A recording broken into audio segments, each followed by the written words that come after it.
Mi nombre es Elías Vargas, y durante casi 40 años fui el único guardián de un secreto que vivía a la sombra del Cerro Tronador. Estoy grabando esto en un viejo radiograbador a casete, porque los hombres del gobierno, los de verdad, pueden escuchar todo lo demás. Esta es mi confesión. Durante casi 40 años, di refugio a una familia de lo que los antiguos llamaban ucumares, y en nuestro último día juntos, el patriarca finalmente me mostró por qué viven con un miedo constante hacia los mismos hombres a los que una vez serví. Esto no es un cuento para asustar a los niños junto al fuego. Es la historia de una deuda. La historia de cómo la mirada de una criatura imposible me recordó lo que significa ser humano, mucho más que la guerra que me había vaciado por dentro. Les prometo que cuando termine, entenderán que los verdaderos monstruos no son los que se esconden en el bosque.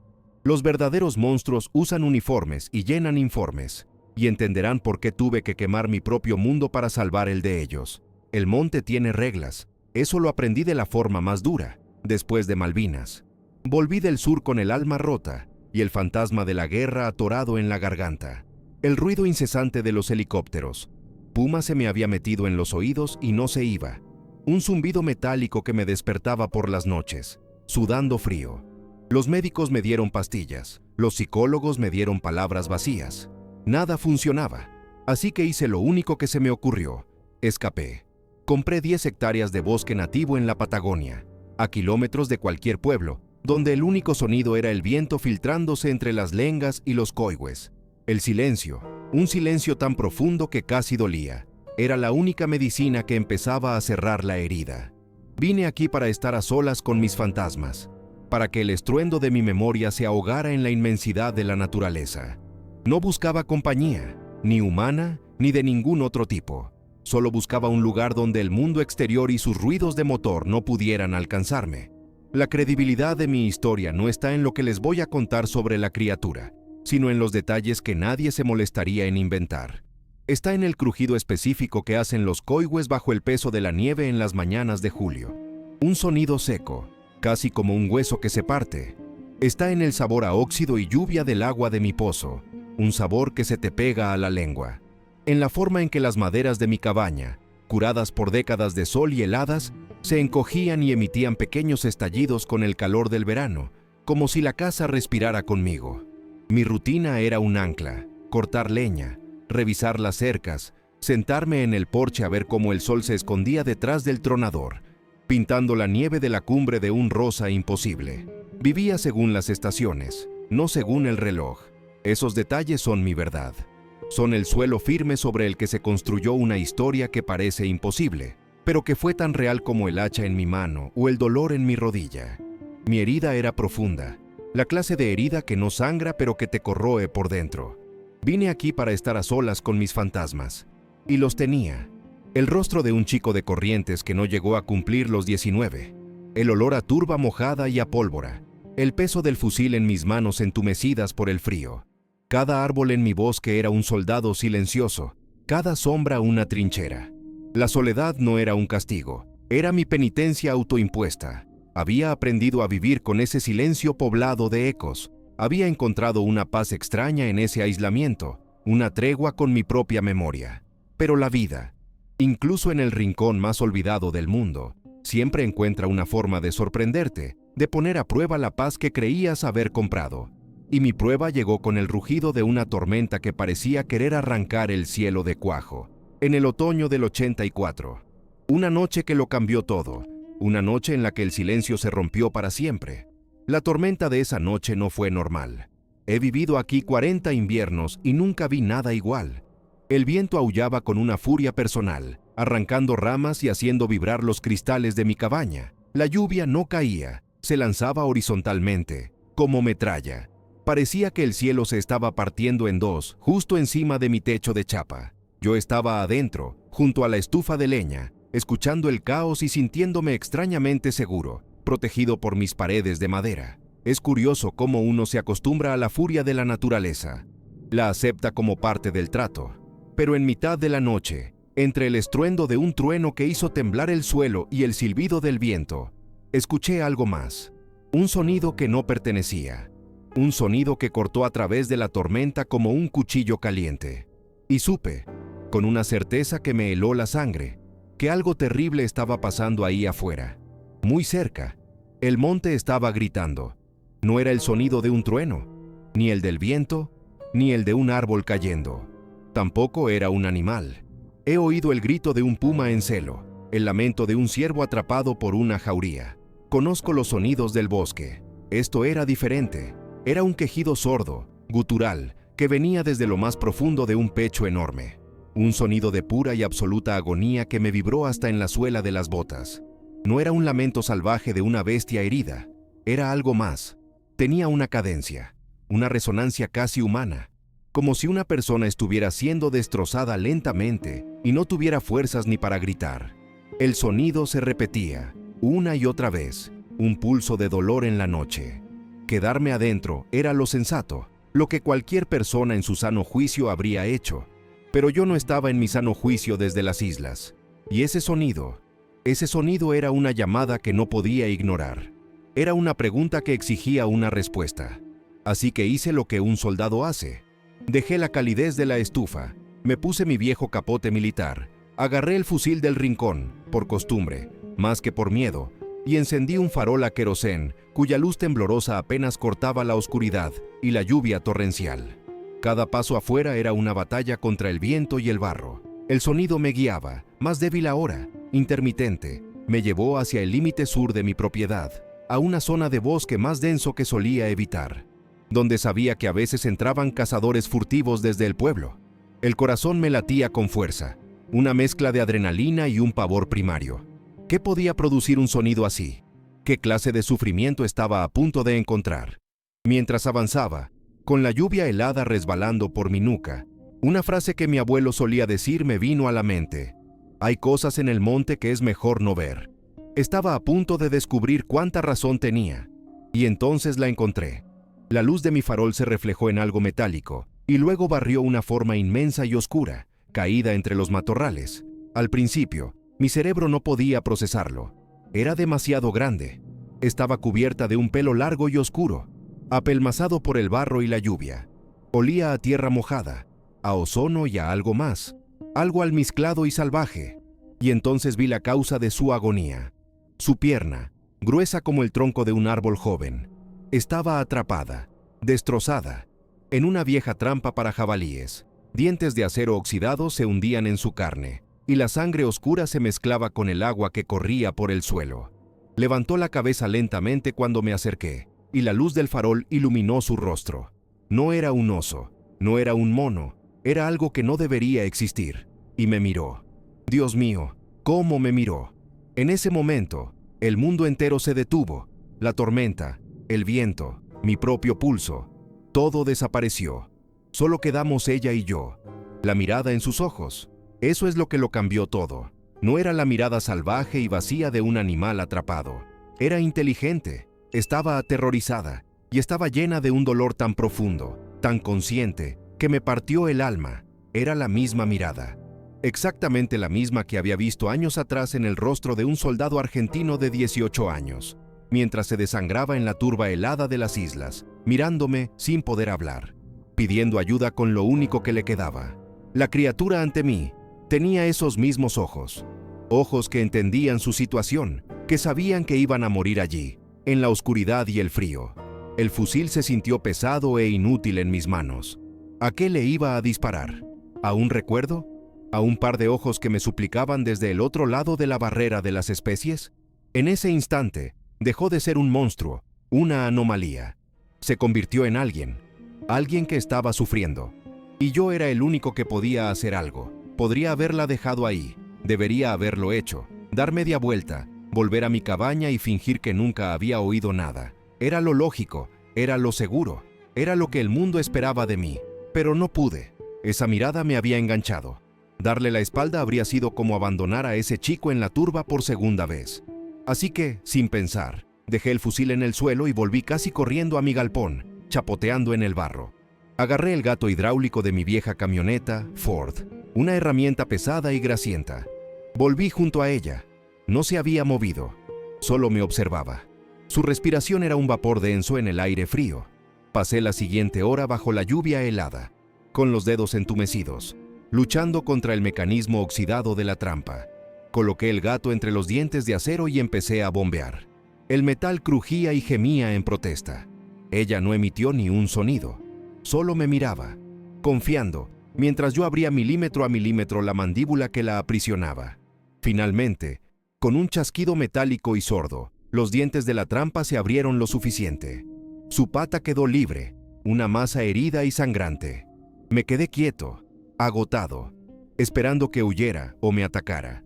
Pero no hizo ninguna de las dos cosas. Se apoyó con cuidado en sus otras 3 extremidades, se levantó con una dificultad inmensa y se quedó allí, mirándome fijamente por un largo momento. No había amenaza en su postura, solo algo que no puedo nombrar. ¿Gratitud? ¿Comprensión? Fue un intercambio silencioso en medio de la tormenta, un reconocimiento. Luego, tan silenciosamente como había aparecido, se dio la vuelta y se disolvió entre las sombras del bosque, como si nunca hubiera estado allí. Me quedé solo, empapado hasta los huesos, con el corazón martilleándome en el pecho, al lado de una trampa rota. Esa noche tomé una decisión. No le contaría a nadie. Este sería mi secreto. Un secreto que me ataría a este lugar y a esa criatura para siempre. Si esta confesión ya te atrapó, si sentís el frío de esa noche y el peso de ese secreto, te pido que me acompañes hasta el final. Dale like a este video para que más gente conozca la verdad. Suscríbete al canal y compartilo. Lo que pasó después, el pacto silencioso que formamos, es aún más increíble. Y es solo el comienzo. Ese acto de piedad en medio de la tormenta fue el comienzo de todo. Fue la primera palabra de una conversación que duraría casi 40 años. A la mañana siguiente, me desperté con los músculos doloridos y la extraña sensación de que todo había sido un delirio, una alucinación provocada por la soledad y la furia de la tormenta. Pero cuando salí al aire frío y limpio de la mañana, la trampa rota seguía ahí, con sus mandíbulas de acero abiertas como la boca de un animal muerto. Y sobre el tocón de un coihue cercano, donde yo a veces apoyaba el hacha, había algo que no estaba antes. Era un aro, de unos 20 centímetros de diámetro, perfectamente trenzado con fibras de caña coihue, todavía verdes y flexibles. No era una formación natural, era un objeto, hecho con intención, con destreza. Lo levanté. Era liviano y olía a bosque, y en ese momento lo supe con una certeza absoluta. No era un adorno, era un pago, era un gracias. Y si había un pago, significaba que había una deuda. Y una deuda, para un hombre como yo, es algo sagrado.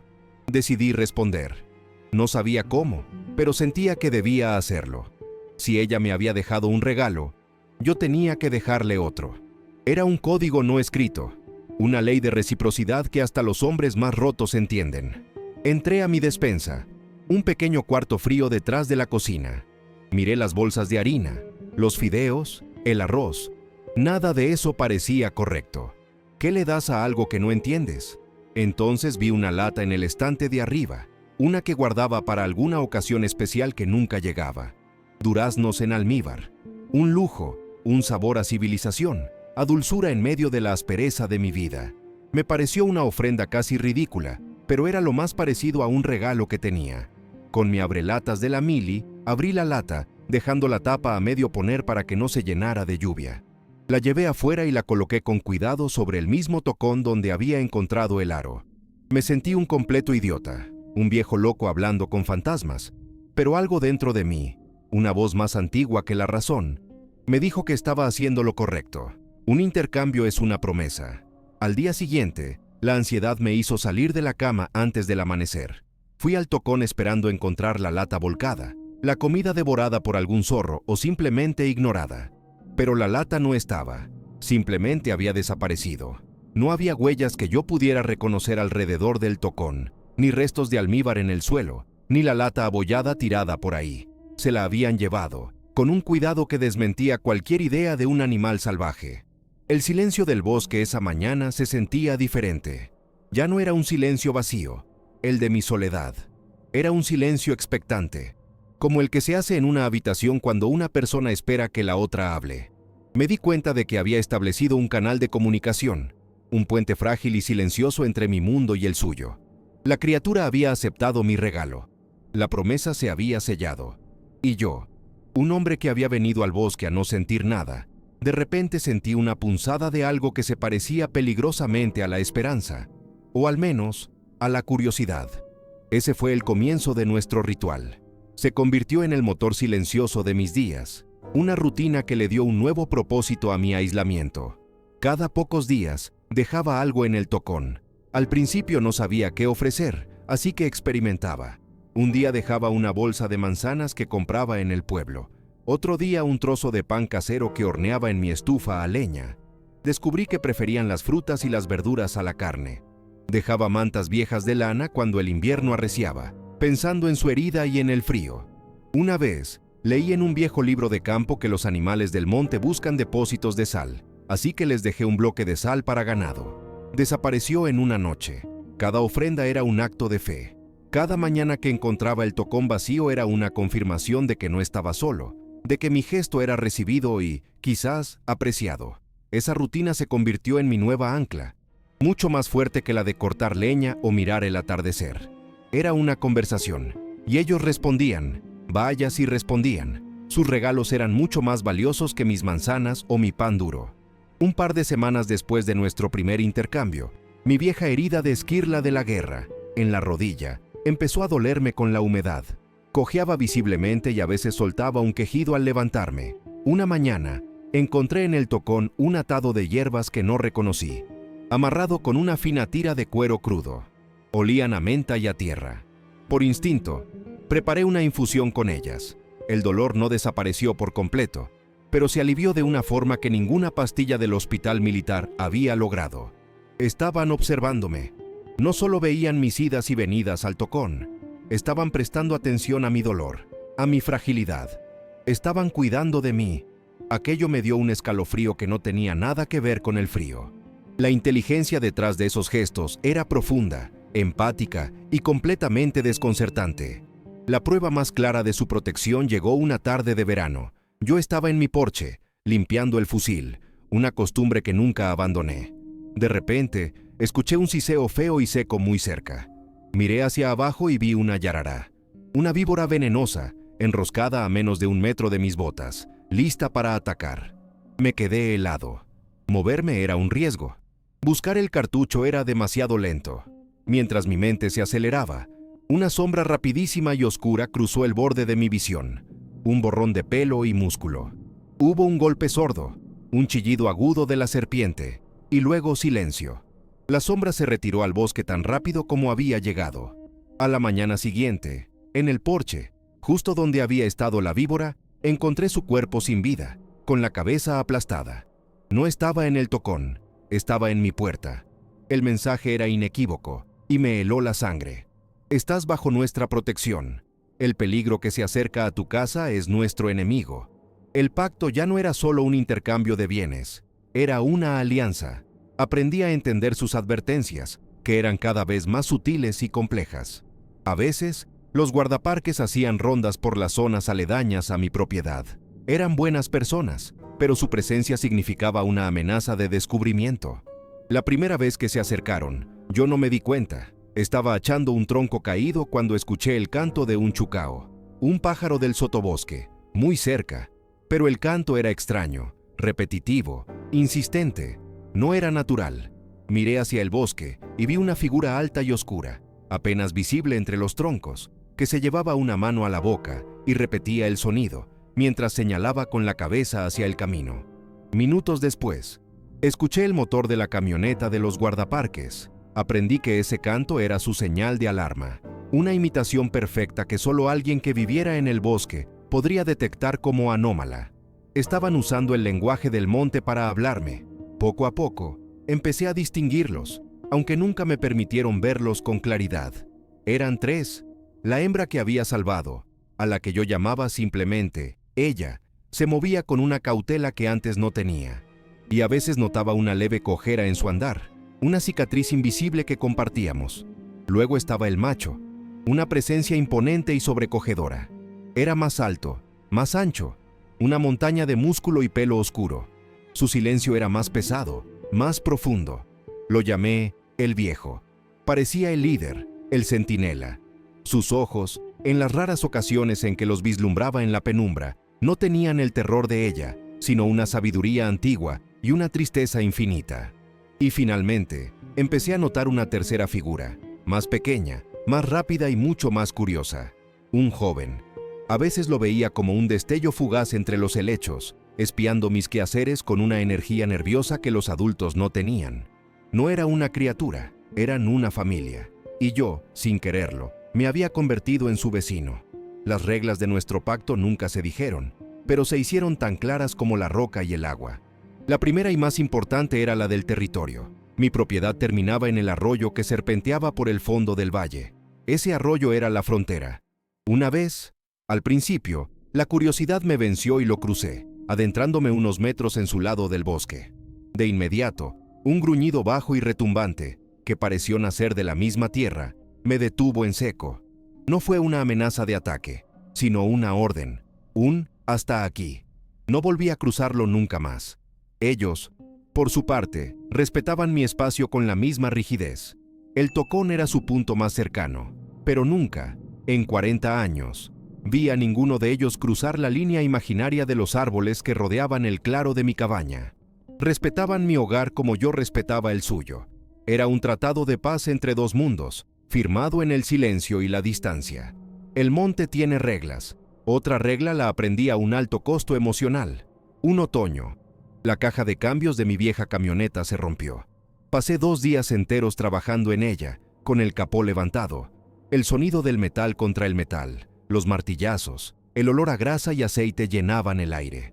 Cuando finalmente logré arrancarla, el motor tosió, rugió y se estabilizó con un ronroneo irregular pero constante. Estaba orgulloso de mi trabajo, pero esa noche, por primera vez en mucho tiempo, el regalo que dejé en el tocón no fue recogido. Ni la noche siguiente, ni la otra. Durante una semana, mis ofrendas se quedaron allí, intactas. El silencio del bosque volvió a ser el silencio vacío y desolador del principio.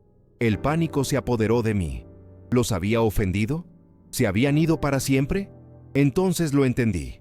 El ruido, el motor, el sonido de la máquina, del mundo del que yo mismo había huido, era una violación. Era veneno para ellos. Apagué la camioneta y la dejé quieta. 2 días después, la comida desapareció del tocón.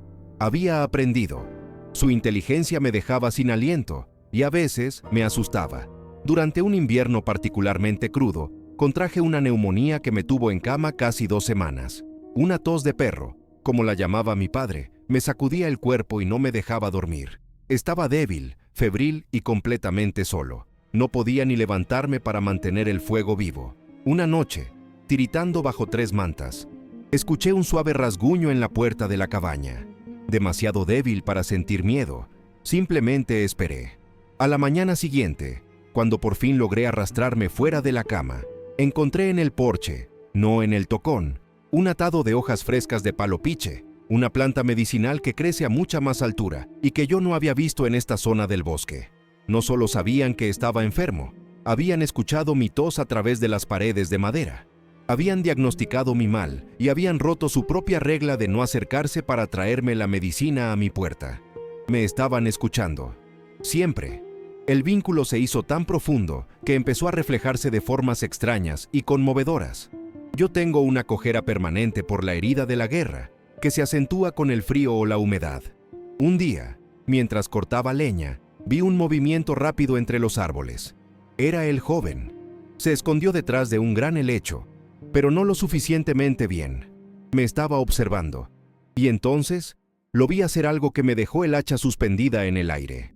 Salió de su escondite y caminó unos pasos, imitando mi cojera a la perfección. No era una burla, era un eco, una forma de reconocimiento, de decir, te veo, veo tu dolor, lo entiendo. En otra ocasión, estaba tarareando una vieja y triste melodía de mis días en el regimiento, una samba que cantábamos en las noches frías. Desde lo profundo del bosque, como una respuesta, escuché un zumbido bajo y resonante.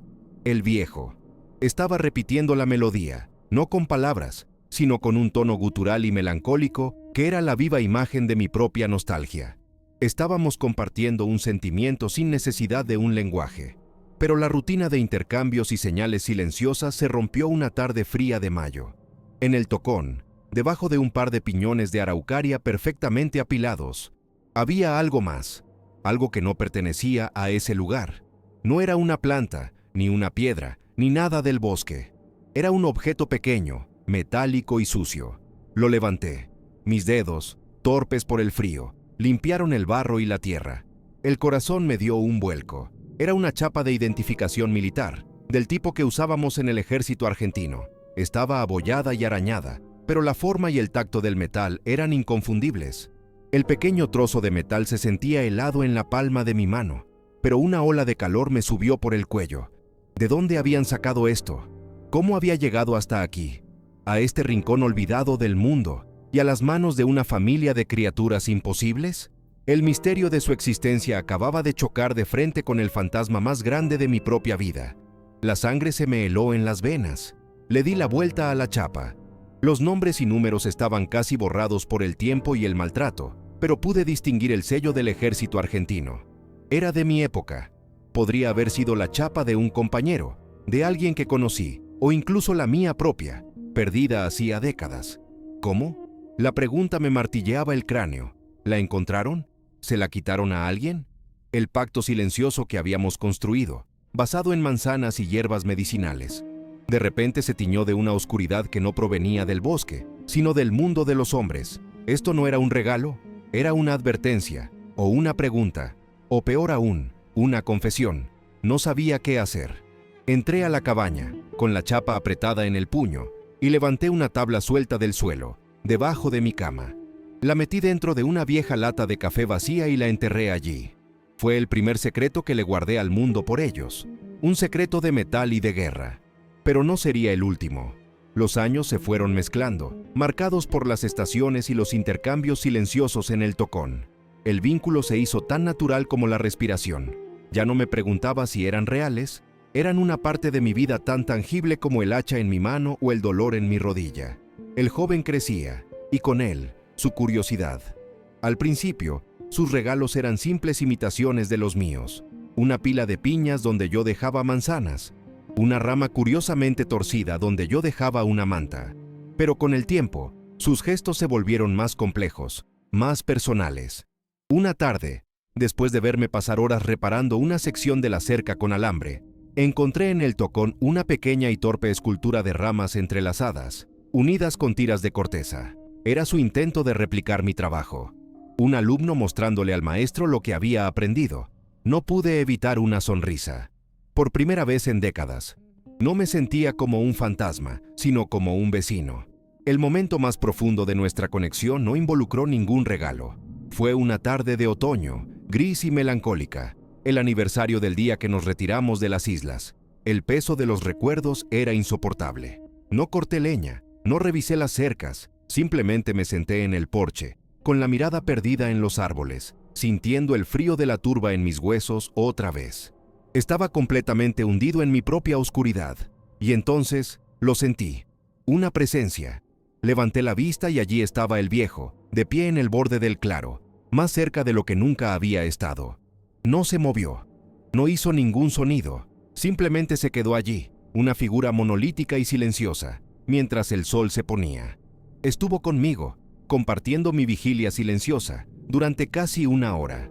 No necesitaba palabras. En sus ojos vi un entendimiento que ningún psicólogo me había podido dar. Vio mi herida, y en lugar de huir, se quedó a mi lado.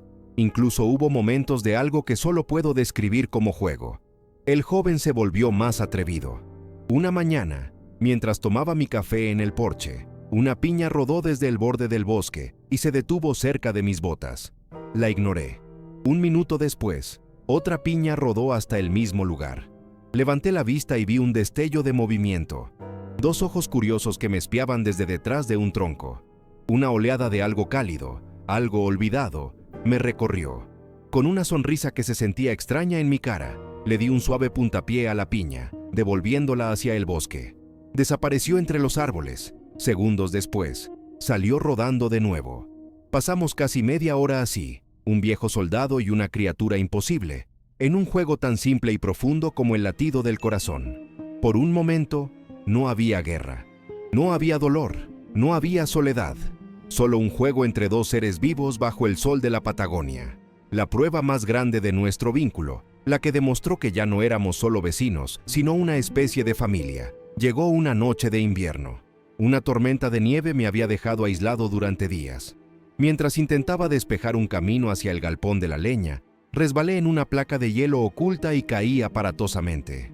El dolor en mi cadera fue agudo, cegador.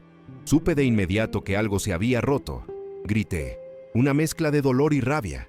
No podía moverme. Estaba solo, a 20 metros de mi cabaña, con la nieve cayéndome encima y la temperatura en picada. La muerte, esa vieja conocida, había venido a buscarme. Pero entonces, desde el bosque, escuché un retumbar bajo. El viejo. Lo vi moverse entre los árboles, romper su propia regla y acercarse, no a mí, sino a mi cabaña. Empezó a golpear la puerta con una fuerza increíble. Un sonido rítmico y atronador que hizo eco en el valle. Estaba pidiendo ayuda. Para mí, ese estruendo salvó mi vida. Un equipo de rescate, alertado por un guardaparques que oyó el ruido inexplicable desde kilómetros de distancia, me encontró casi congelado. Mientras me sacaban en una camilla, vi al guardaparques mirando las enormes huellas alrededor de la cabaña y los daños en la puerta. Parece que un oso intentó entrar, dijo. Yo solo asentí, demasiado débil para hablar, pero sabía la verdad. No era un oso, era mi familia, rompiendo todas las reglas, arriesgándose a ser descubiertos para salvarme la vida. La deuda que yo sentía por haber liberado a ella de la trampa era ahora insignificante comparada con la que tenía con ellos. Me habían devuelto la vida. Esa revelación me golpeó con más fuerza que el frío. Mi propósito ya no era solo esconderme del mundo, era proteger el de ellos, a cualquier costo. Y ese costo estaba a punto de volverse muy alto. La amenaza no llegó con sigilo, llegó con un rugido. Un nuevo sonido que empezó a contaminar mi santuario de silencio. Al principio era un zumbido distante, como un insecto metálico en el horizonte. Pero semana tras semana, el sonido se hizo más fuerte, más cercano. El gruñido agudo y penetrante de las motosierras. Una empresa maderera, una de esas que no piden permiso, había comprado o arrendado una gran parcela al norte de mi propiedad y había comenzado a talar a tal raza. El sonido era una profanación. Cortaba el aire, hacía vibrar el suelo y ahogaba el canto de los pájaros. El bosque, que había sido mi medicina, se estaba convirtiendo en una fuente de ansiedad constante. Podía sentir la tensión en el aire, una vibración de pánico que no era solo mía. El mundo del que yo había escapado estaba golpeando a mi puerta con un hacha de acero. El efecto en mi familia del bosque fue inmediato y devastador. Los regalos en el tocón se volvieron erráticos. A veces pasaba una semana sin encontrar nada. El silencio expectante de nuestras mañanas fue reemplazado por una quietud nerviosa, temerosa. Por las noches, empecé a oír sonidos que nunca antes había escuchado. No eran las llamadas tranquilas de comunicación que había aprendido a reconocer. Eran retumbos bajos, guturales, que parecían nacer de las entrañas de la tierra. Eran sonidos de angustia, de pánico, su miedo a los motores, que yo había aprendido por la mala con mi camioneta. Ahora era una tortura diaria. El estruendo de los árboles al caer era como el bombardeo constante que yo recordaba de la guerra.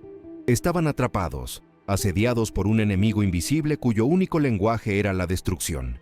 Y yo me sentía completamente impotente. La cicatriz en la ladera de la montaña crecía día a día. Una herida abierta y rojiza en el manto verde del bosque que yo podía ver desde mi porche. La empresa maderera era implacable. Pero el ruido y la destrucción del hábitat no fueron lo peor. Lo peor fue cuando los hombres que manejaban esas máquinas empezaron a invadir mi paz. En sus horas libres, o cuando la maquinaria se averiaba, se adentraban en el bosque para cazar. No respetaban los límites de la propiedad, ni las cercas, ni las señales de prohibido el paso.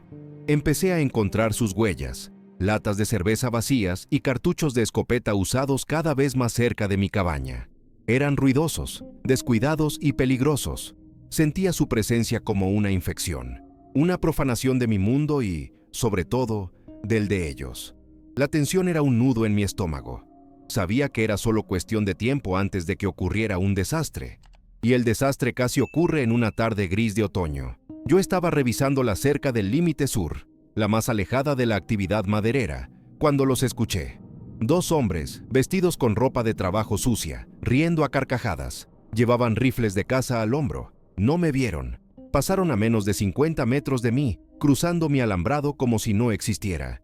Mi corazón dio un vuelco helado cuando vi la dirección que tomaban. Se dirigían directamente hacia una loma rocosa, un lugar especialmente denso y protegido donde yo siempre había sospechado que la familia tenía su refugio principal, su nido. No estaban cazando ciervos, estaban explorando, buscando algo, atraídos por la curiosidad o por algún rumor.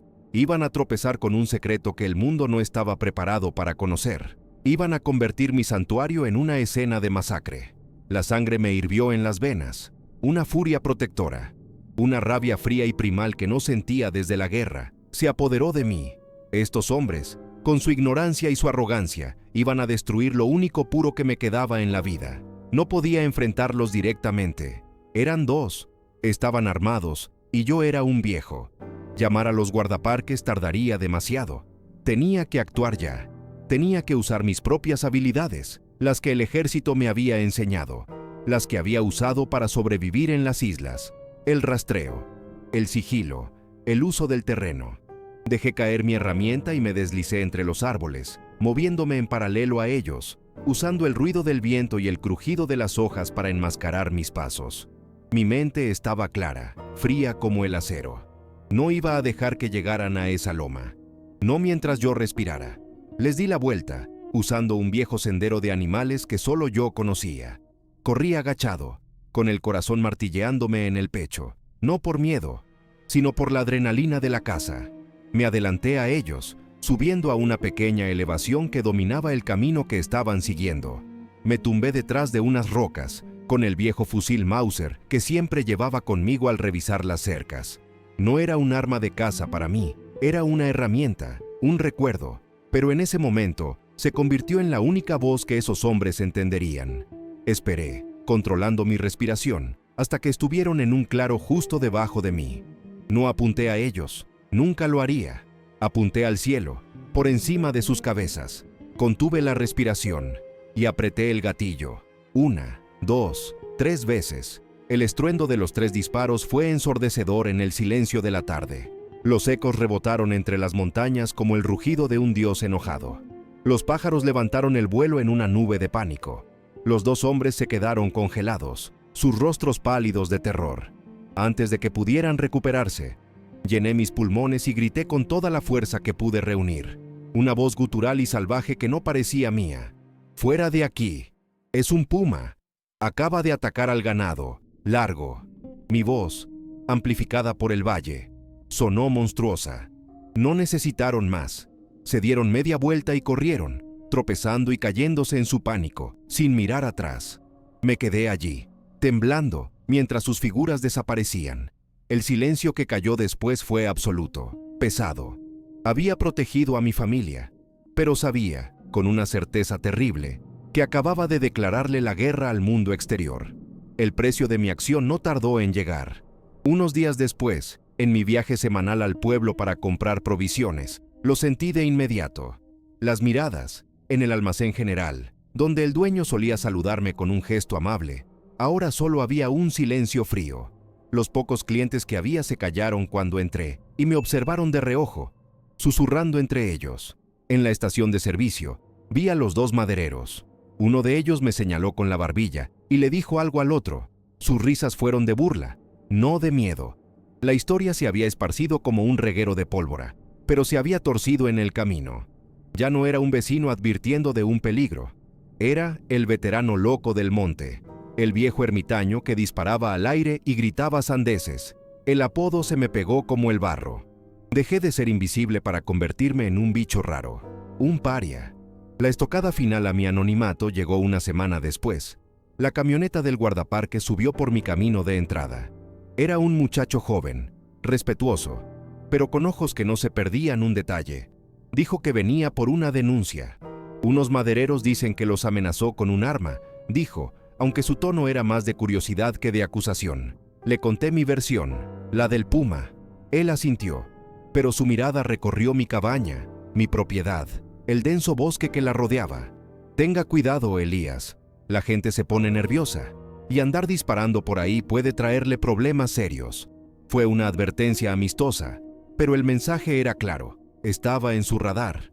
Había sacrificado mi paz, la misma que había venido a buscar a este rincón del mundo, para protegerlos.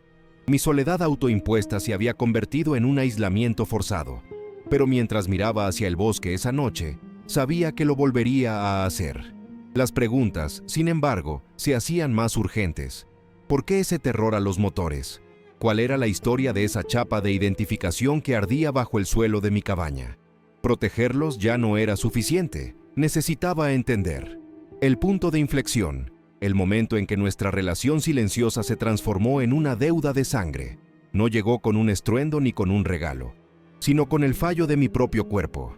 Fue en una mañana gélida de enero, de esas en que el aire es tan frío que duele respirar. Yo ya tenía 72 años, y aunque el monte me mantenía fuerte, el corazón, desgastado por la guerra y las décadas de soledad y preocupación, llevaba tiempo avisándome. Esa mañana, mientras acarreaba una carga de leña demasiado pesada desde el galpón, lo sentí, un peso aplastante en el centro del pecho, como si una de las rocas del tronador se me hubiera instalado encima. El dolor se irradió a mi brazo izquierdo, un fuego helado que me robó el aliento. Solté la leña, que rodó silenciosamente sobre la nieve, y caí de rodillas. El cielo azul y cristalino empezó a oscurecerse en los bordes. Mi último pensamiento no fue de miedo, sino de una extraña y tranquila resignación. Al fin y al cabo, morir aquí, en mi tierra, era un final mucho más digno del que casi tuve en las islas. El frío de la nieve en mi mejilla fue lo último que sentí. Luego, la oscuridad. Desperté horas más tarde, o quizás solo minutos. El tiempo había perdido su significado. Lo primero que noté no fue el frío, sino la ausencia de él. No estaba en la nieve, estaba tumbado de espaldas sobre las tablas de madera de mi porche. Alguien me había arrastrado los 20 metros que me separaban del lugar donde había caído. Abrí los ojos con una lentitud agónica.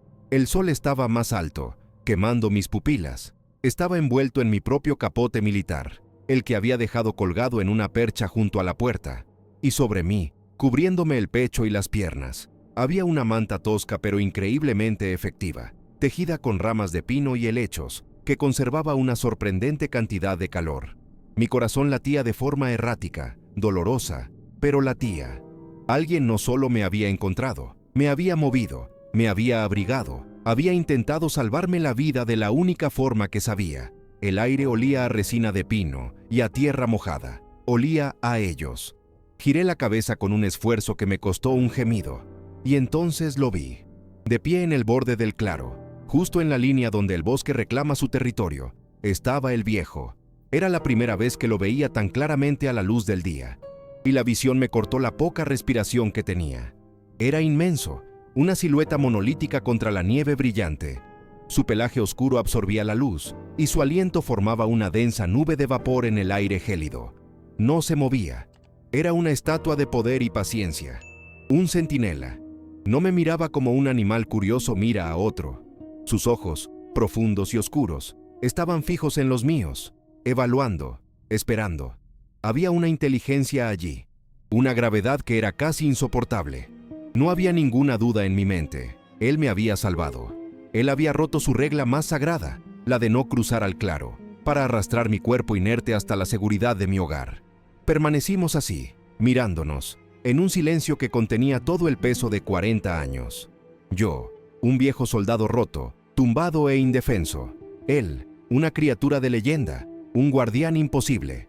Esperó hasta que mis ojos se enfocaron por completo, hasta que supo que yo estaba consciente, que lo estaba viendo, que entendía lo que había hecho. Y entonces, realizó el gesto más humano que he presenciado en mi vida. Hizo un lento, casi imperceptible asentimiento con la cabeza. No fue un movimiento animal, fue una comunicación deliberada. Fue un «estás a salvo» y un «cumplí mi parte», un adiós. Y con la misma rapidez silenciosa con que había aparecido, se dio la vuelta y se desvaneció entre los árboles, como si el bosque se lo hubiera tragado. Me quedé solo, con el corazón destrozado y a la vez extrañamente completo, temblando bajo mi manta de pino. La deuda ya no era por una trampa de acero, era absoluta. Mi vida ahora le pertenecía. La recuperación fue lenta. Tuve la suerte de que el infarto fuera leve, o quizás la intervención del viejo fue lo suficientemente rápida. Pasé días en cama, sobreviviendo a base de agua y galletas, demasiado débil para hacer fuego.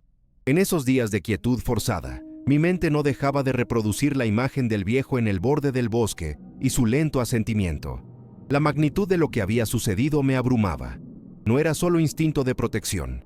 Habían tenido que entenderme, que mi caída no era un tropiezo, que mi inmovilidad era una crisis, que el frío era el enemigo y que el porche era la seguridad. Habían tenido que colaborar para mover mi peso muerto. Habían tenido que improvisar una manta. La complejidad de esa cadena de pensamientos y acciones era la prueba definitiva de una conciencia profunda, empática y aterradora en su lucidez. Yo había venido a este bosque a morir en paz, y sus habitantes se negaban a permitírmelo. Cuando por fin pude volver a caminar, cojeando y apoyándome en un bastón improvisado, mi primer viaje no fue al galpón ni al pozo, fue al Tocón, nuestro lugar de encuentro. Necesitaba saber si el puente seguía en pie después de una transgresión tan íntima. El Tocón estaba vacío, limpio de nieve. Me quedé allí, sin saber qué hacer, qué decir. ¿Cómo se agradece que te salven la vida? ¿Con una lata de duraznos? La idea me pareció absurdamente inadecuada. Me sentía expuesto, vulnerable. Ya no era el benefactor que dejaba ofrendas, era el deudor, el frágil humano que había sido rescatado. La dinámica de poder había cambiado para siempre. Estaba a punto de darme la vuelta, con el corazón encogido, cuando mi vista se fijó en algo a los pies del Tocón, semioculto por la nieve derretida. Algo que definitivamente no era del bosque. Me agaché con dificultad y lo recogí. Era un trozo de metal del tamaño de mi mano, retorcido y con los bordes afilados. No era hierro oxidado de alguna herramienta vieja. Era aluminio, ligero y extrañamente resistente. Una de sus caras estaba limpia, pero la otra estaba chamuscada, ennegrecida, como si hubiera sido expuesta a un calor extremo, a una explosión. Lo froté con mi pulgar. No tenía marcas de fabricación, ni números de serie. Era un pedazo de algo más grande, algo que se había hecho añicos con una violencia tremenda. Mi mente militar se activó de inmediato. Esto parecía un fragmento del fuselaje de un avión o de un helicóptero. Un escalofrío que no tenía nada que ver con el frío de la mañana me recorrió la espalda. Lo apreté en mi mano, y de repente, la vieja chapa de identificación que tenía enterrada bajo mi cama se sintió mucho más pesada. Las semanas siguientes, el ritual en el Tocón se reanudó, pero había cambiado. Mis ofrendas eran más humildes, más sentidas. Ya no era un intercambio, era un tributo. Y sus regalos también cambiaron. Ya no eran solo hierbas medicinales o advertencias de peligro. Eran pistas, piezas de un rompecabezas que no sabía si quería resolver. Unas semanas después de encontrar el aluminio, apareció otro objeto en el Tocón. Era un pedazo andrajoso de tela, gruesa y de un color verde oliva desvaído. Al tocarla, el material me resultó familiar al instante. Era nylon balístico, del tipo que se usa en los paracaídas o en el equipamiento militar. Estaba rasgado y sucio, pero la textura era inconfundible. La había sentido 1000 veces en las islas. El olor a moho y a tierra no podía ocultar un leve, casi imperceptible aroma a combustible de aviación. Mi mano temblaba mientras sostenía la tela. Esto no era una coincidencia. Mi mente, entrenada para encontrar patrones en el caos, empezó a atar cabos a una velocidad vertiginosa. Primero, la chapa de identificación militar, encontrada años atrás. Segundo, su pánico visceral e irracional ante el sonido de cualquier motor, especialmente los que recordaban al zumbido de un helicóptero. Tercero, el trozo de aluminio chamuscado, claramente parte de un vehículo aéreo destrozado. Y ahora, este trozo de paracaídas. Las piezas encajaban con una lógica aterradora. Todo apuntaba a un único y catastrófico evento, un accidente aéreo militar, ocurrido en algún lugar de estas montañas inaccesibles, mucho antes de que yo llegara. Y ellos, de alguna manera, habían estado allí. Habían sido testigos, o algo mucho, mucho peor. El misterio de su origen se estaba convirtiendo en la crónica de una tragedia. Ya no se trataba de un mito del bosque, ni de una simple alianza entre un hombre y unas criaturas. Esto era diferente. Esto estaba conectado con mi propio mundo, con la institución a la que había servido, la que me había roto. De repente, su miedo dejó de ser un rasgo animal y se convirtió en un trauma comprensible. No se escondían de la humanidad en general, se escondían de un tipo específico de humano. El que usa uniformes, el que pilota máquinas de guerra, el que cae del cielo.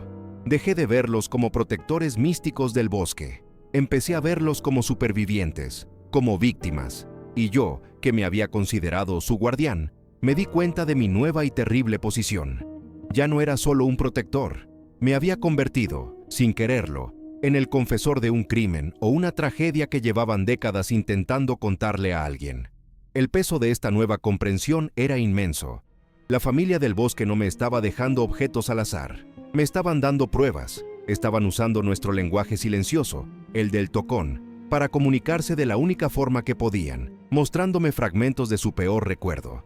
Me estaban pidiendo que entendiera, que conectara los puntos. La pregunta que me mantenía despierto por las noches ya no era ¿qué son?, sino ¿qué les hicieron?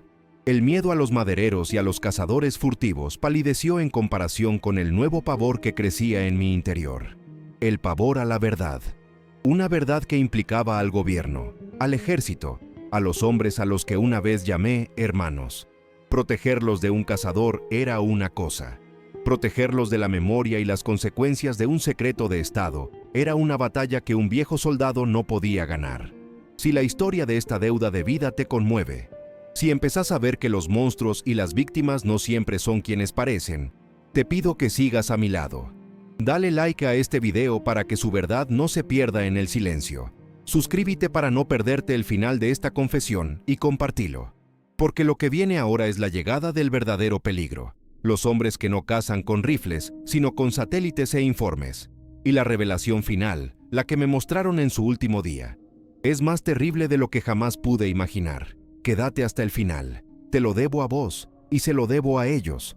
El mundo exterior finalmente rompió mi fortaleza de soledad, y no lo hizo con el rugido de una motosierra, sino con el crujido casi silencioso de neumáticos sobre la grava de mi camino de entrada. Era una camioneta negra, sin patente oficial, pero con ese inconfundible aire de autoridad federal que un exsoldado aprende a oler a 1 kilómetro de distancia.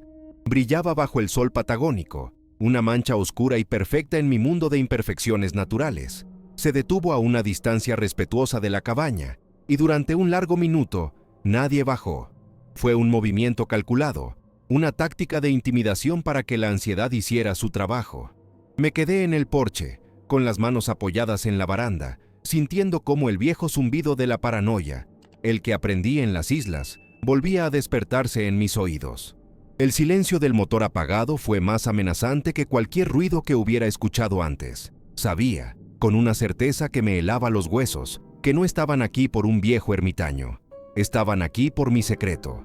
La paz que había comprado a un precio tan alto estaba a punto de ser embargada. De la camioneta bajaron 2 personas, un hombre y una mujer.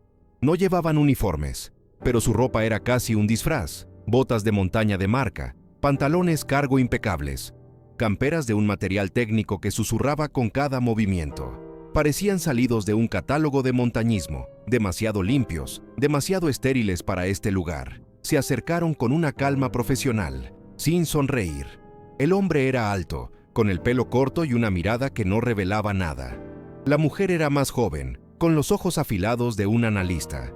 Dijeron que eran de una división de proyectos especiales del Ministerio de Defensa, investigando anomalías geológicas subterráneas en la región, basándose en nuevos sondeos satelitales. La mentira era tan pulcra y bien construida como su ropa. Les ofrecí agua, un gesto de hospitalidad campesina que usé como un escudo para ocultar el temblor de mis manos. Aceptaron, pero sus ojos no dejaron de escanearlo todo. El bosque, el galpón, el hacha clavada en el tocón. No buscaban rocas, buscaban vida. La mujer sacó una tablet de su mochila, un objeto de otro planeta en mi mundo de madera y acero. Me mostró imágenes de mi propiedad. No eran fotos, eran mapas térmicos, manchas de color sobre un fondo azul y verde. Hemos detectado 3 firmas de calor grandes y persistentes en su área, dijo, su voz monótona y sin emoción. Con un dedo, señaló 3 manchas rojas que se movían en una secuencia de imágenes tomadas a lo largo de varias semanas. Son anómalas, demasiado grandes para ser fauna nativa conocida, y se mueven de forma coordinada. Su patrón de movimiento es ilógico. Mi corazón martilleaba contra mis costillas. Estaba viendo a mi familia, a ella, al viejo y al joven, reducidos a manchas de color en la pantalla de un extraño. Eran datos, eran un problema a resolver. el calor de su existencia, su vida secreta, expuesta en un gráfico digital. Sentí una oleada de rabia protectora, pero la oculté bajo una máscara de confusión senil. «Siervos», murmuré. «A veces andan en grupos grandes». El hombre ni siquiera parpadeó. El interrogatorio se volvió más directo. «¿Ha notado temblores inusuales en la zona, señor Vargas? ¿Ruidos subterráneos?» El hombre tomó la palabra. Su voz era grave, acostumbrada a dar órdenes. «¿Ha escuchado vocalizaciones extrañas por la noche? Algo que no suene como un animal local». Cada pregunta era un dardo envenenado que apuntaba directamente al corazón de mi secreto. Negué con la cabeza, exagerando mi sordera de viejo, encogiéndome de hombros. Mis mentiras eran débiles, transparentes. El sudor frío me perlaba la frente. Sabía que ellos sabían que mentía.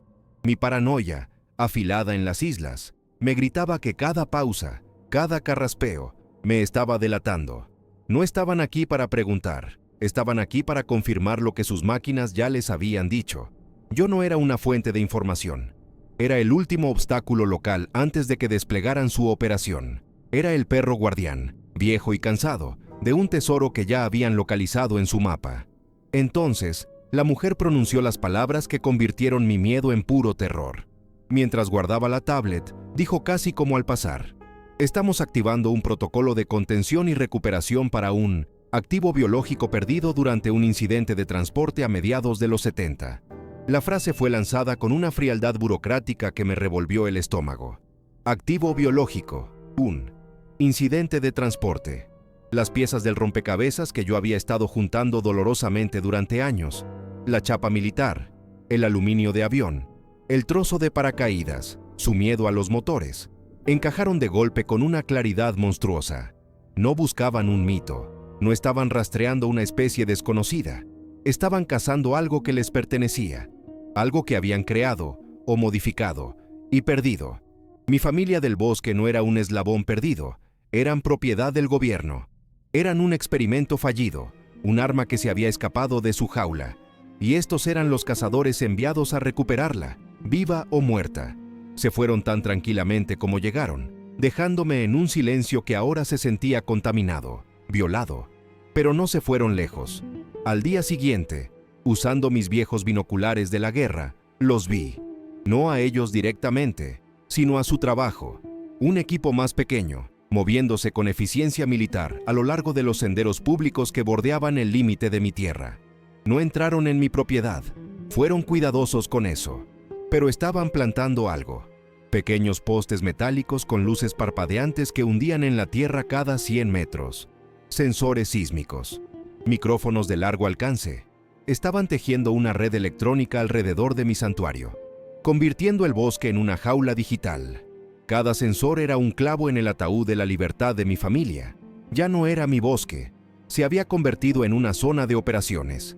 El frente de batalla se había trasladado de las islas a la puerta de mi casa, y yo estaba, una vez más, en el lado equivocado de la historia. El efecto fue inmediato y absoluto. El bosque se silenció, no de forma gradual, sino de la noche a la mañana. El canto de advertencia del chucao que me avisaba de los extraños cesó. Los susurros del viento entre las lengas ya no traían ecos de sus llamadas distantes. La sensación de ser observado, que durante décadas había sido una presencia reconfortante, desapareció, reemplazada por un vacío aterrador. Fui al tocón. La manzana que había dejado el día anterior seguía allí, intacta, y al día siguiente, y al otro, los regalos cesaron. La comunicación se cortó. El puente que habíamos construido durante 40 años se había derrumbado, se habían ido. O peor, se habían escondido tan profundamente que ni siquiera yo, su aliado, su vecino, podía sentirlos. El silencio ya no era paz, era una acusación. Era el sonido de la confianza rota. Habían desaparecido, huyendo no solo de los hombres de negro, sino también de mí. La culpa era un peso físico, una mochila cargada de piedras que no podía quitarme. Después de todos estos años de protegerlos, de mantener su existencia a salvo del mundo, había sido yo quien había traído a los monstruos hasta su puerta. Mi infarto, mi rescate, la atención del guardaparques, todo había sido una cadena de eventos que había puesto un foco sobre mi rincón aislado del mundo. Los hombres del gobierno no habían llegado aquí por casualidad. Habían seguido las migajas de pan, y yo era la última migaja. Cada gesto de amor y protección que les había dado se había convertido en un eslabón de la cadena que ahora los aprisionaba. ¿Qué pensarían de mí? El viejo que les dejaba comida, el mismo que ahora había traído a los hombres con máquinas que escuchan a través de la tierra. La traición no fue intencional, pero el resultado era el mismo. Les había fallado a mi familia. Y la soledad que sentí en ese momento fue más profunda y dolorosa que cualquier soledad que hubiera conocido antes. Mi paranoia, que antes se enfocaba en protegerlos de extraños, ahora se había vuelto hacia adentro. Me sentía constantemente observado, pero ya no por los ojos sabios del viejo. Sentía los ojos fríos y electrónicos de los sensores, la mirada invisible de un satélite a cientos de kilómetros de altura. Mi cabaña había dejado de ser un refugio para convertirse en el centro de una cuadrícula de vigilancia. Cada vez que salía, sentía que mis movimientos eran registrados y analizados. ¿Sabían del tocón? ¿Habían visto nuestros intercambios en sus imágenes de años anteriores? La duda era una tortura. Revisaba constantemente el bosque, buscando señales de ellos, un rastro, una rama rota, cualquier cosa que me dijera que estaban bien. Pero no había nada. El bosque estaba mudo, sellado.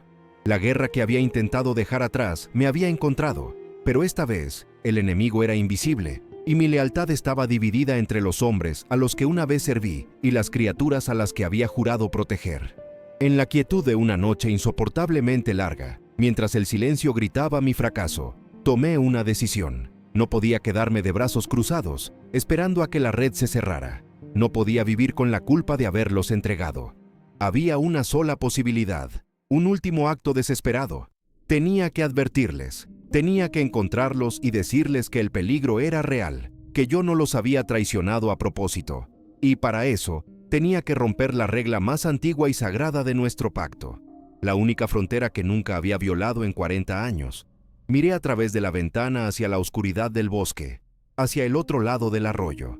El corazón me latía con una mezcla de terror y resolución. Iba a cruzar, iba a entrar en su mundo, sin invitación, por primera y quizás última vez. No sabía qué encontraría allí, o si me aceptarían, pero la deuda que tenía con ellos era más grande que mi miedo. Era hora de pagar. Crucé el arroyo. El agua helada me llegó hasta las rodillas y cada paso se sintió como una traición, una violación de un juramento de 40 años. El bosque del otro lado era diferente, más oscuro, más denso. El aire mismo se sentía más antiguo, pesado con secretos. No había senderos hechos por el hombre, solo las rutas casi invisibles de los animales. Seguí mi instinto, el que me había mantenido vivo en las islas, llamándolos en un susurro. Viejo, ella. El silencio era mi única respuesta, pero no era un silencio vacío. Era el silencio de un lugar sagrado que ha sido profanado por la presencia de un extraño. Un miedo profundo y primario se apoderó de mí, pero lo empujé hacia abajo. Les debía esto. Les debía una advertencia. Les debía la verdad de mi fracaso. Y así, cojeando y con el corazón en la garganta, me adentré en el corazón de su mundo, sabiendo que quizás no habría vuelta atrás y que probablemente no la merecía. Era un peregrino caminando hacia un altar que yo mismo había ayudado a profanar. Mi búsqueda me llevó a la loma prohibida del oeste, esa que el viejo siempre me había disuadido sutilmente de explorar. El terreno se volvía más escarpado, las rocas cubiertas de un musgo resbaladizo. Entonces escuché un nuevo sonido, mezclado con el viento, el rugido sordo y constante de agua cayendo. Detrás de una cortina de helechos gigantes, la encontré. Una cascada, no muy grande, pero que caía con fuerza sobre un pequeño estanque de agua cristalina. El lugar se sentía sagrado, como una iglesia construida por la naturaleza. El aire estaba cargado de ozono y de una energía palpable. Y detrás del velo de agua, apenas visible, había una oscuridad, una abertura en la roca, una cueva. Supe, con una certeza que me hizo temblar, que había llegado. Había encontrado su último refugio, su sancta sanctorum. Contuve la respiración, aparté las frías y pesadas gotas de agua, y entré en la penumbra. El soldado en mí se preparó para lo peor, pero el hombre solo esperaba el perdón. Dentro, el aire era frío y olía a tierra húmeda y a pelo mojado. Mis ojos tardaron en acostumbrarse a la oscuridad, apenas rota por la luz que se filtraba a través de la cascada. Y entonces los vi. Estaban acurrucados en el fondo de la cueva, una masa de sombras y miedo. El joven soltó un pequeño gemido y se escondió detrás de Ela, cuya mirada estaba fija en mí, llena del mismo terror que vi la noche de la trampa. Pero el viejo era diferente. Estaba sentado, erguido, una figura de una dignidad devastadora. Me miró, y en sus ojos no había miedo ni ira. Había una terrible, infinita tristeza, una resignación que me rompió el corazón. Era la mirada de un rey cuyo reino estaba a punto de caer, y que sabía que yo era el heraldo de esa destrucción. Levanté las manos, en un gesto universal de paz, de rendición. No dije nada. Las palabras eran inútiles. En el silencio de esa cueva, nuestras historias estaban a punto de colisionar de la forma más brutal. El viejo se levantó lentamente. No había amenaza en su movimiento, solo un peso y una solemnidad que llenaron la cueva. Caminó hacia mí y por un momento mi corazón se detuvo, pero pasó de largo y se dirigió a una pared lisa de roca cerca de la entrada. Con un dedo largo y grueso, señaló la superficie. Encendí mi viejo farol a querosén, el mismo de aquella noche de tormenta. La llama temblorosa iluminó la pared, y lo que vi me dejó sin aliento. La roca estaba cubierta de arañazos, de marcas hechas con una piedra afilada. Eran dibujos, primitivos, pero inconfundiblemente claros. Mi mano temblaba mientras acercaba la luz. El primer dibujo era el de una máquina voladora, cayendo del cielo en una espiral de humo. La forma era inconfundible. Un helicóptero Puma, el mismo zumbido fantasmal de mis pesadillas, dibujado en la pared de una cueva por una criatura imposible. El pasado me golpeaba desde dos frentes a la vez. Moví la luz, siguiendo la narrativa silenciosa en la piedra. El siguiente dibujo mostraba los restos del helicóptero en llamas, y de entre los árboles surgían figuras. Hombres, pero no hombres normales. Estaban cubiertos de pies a cabeza con trajes extraños, abultados, con visores en lugar de rostros. Hombres sin cara. Llevaban armas que no disparaban balas, sino redes.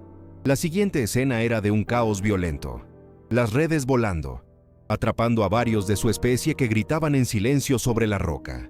Vi una figura más pequeña, más delgada, una versión claramente más joven del viejo, escapando entre los árboles, con el resplandor del fuego a su espalda.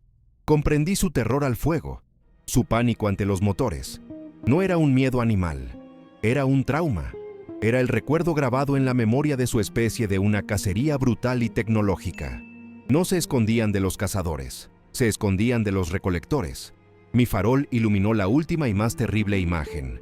Mostraba a uno de los suyos, capturado en una red, con los hombres sin cara a su alrededor. Y alrededor del cuello de la criatura capturada, había algo pequeño, un detalle mínimo pero dibujado con una claridad obsesiva. Una pequeña placa de metal colgando de una cadena.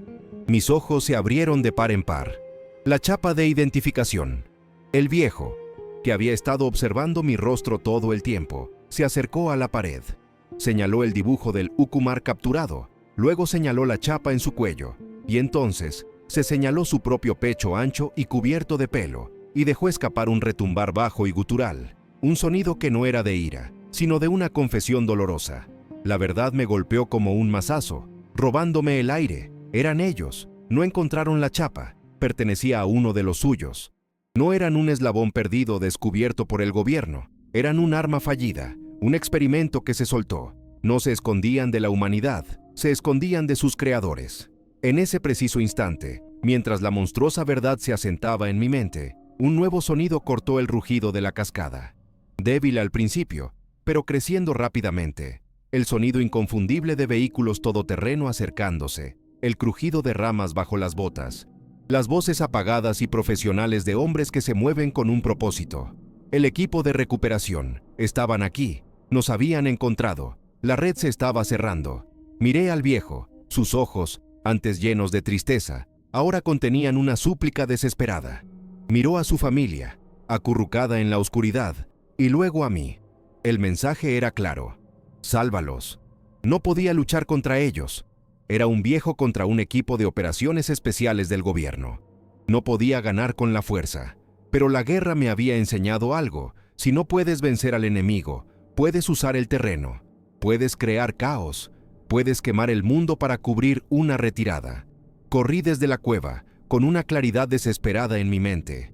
El viento soplaba desde el norte, fuerte y seco. Usando las habilidades que el ejército me enseñó para crear cortafuegos y señales, hice lo único que se me ocurrió. Le prendí fuego a mi propio mundo. Con un puñado de hierba seca y mi encendedor, inicié un fuego controlado en la base de un bosquecillo de cañas coligüe. El viento hizo el resto. En minutos, un muro de humo y llamas rugía, crepitando, devorando el bosque seco, creando una barrera impenetrable entre los agentes del gobierno y la cueva. El fuego se extendió hacia mi propiedad, hacia mi cabaña, hacia mis casi 40 años de soledad. Lo quemé todo. Quemé mi hogar, mis recuerdos, mi paz. Quemé mi mundo para borrar el rastro del suyo, para darles una última oportunidad de desaparecer en la inmensidad de la cordillera. El humo me ahogaba, el calor era insoportable, pero seguí corriendo. Era el último pago de mi deuda. Mientras las llamas lamían los árboles y el humo convertía el día en noche, mi pie se tropezó con algo metálico, oculto bajo la maleza y las hojas. Caí de bruces, tosiendo. Miré hacia atrás para ver qué me había hecho caer. Era la vieja trampa para jabalíes, oxidada, retorcida, con sus mandíbulas de acero abiertas como una mueca macabra. El principio y el fin de mi historia. Ahí, a mis pies. Un acto de crueldad anónimo y casual de un cazador furtivo, que por el más puro azar, me había llevado a una vida con un propósito que nunca busqué.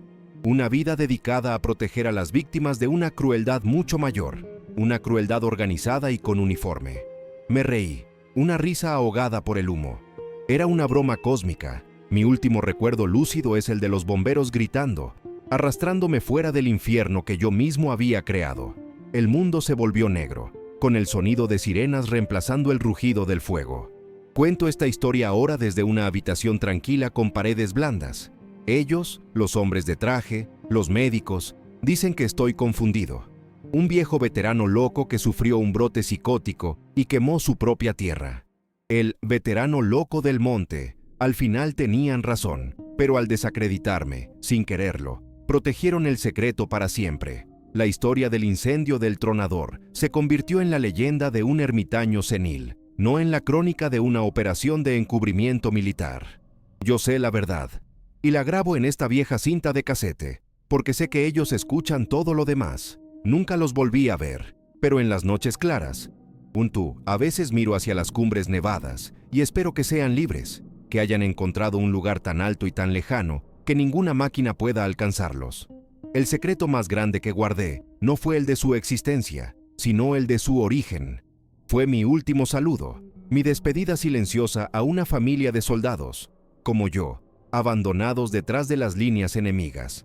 Algunas deudas, al final, tardan toda una vida en pagarse. Si mi confesión te ha llegado al corazón, si has sentido el peso de esta deuda conmigo, te pido un último favor. Ayúdame a que su historia no se convierta en cenizas como mi cabaña. Dale like a este video, suscríbete al canal y compartilo para que su memoria siga viva. Y por favor, quédate a ver el próximo video que aparecerá en tu pantalla. Hay más secretos en las sombras, más historias que merecen ser contadas. Gracias por escuchar.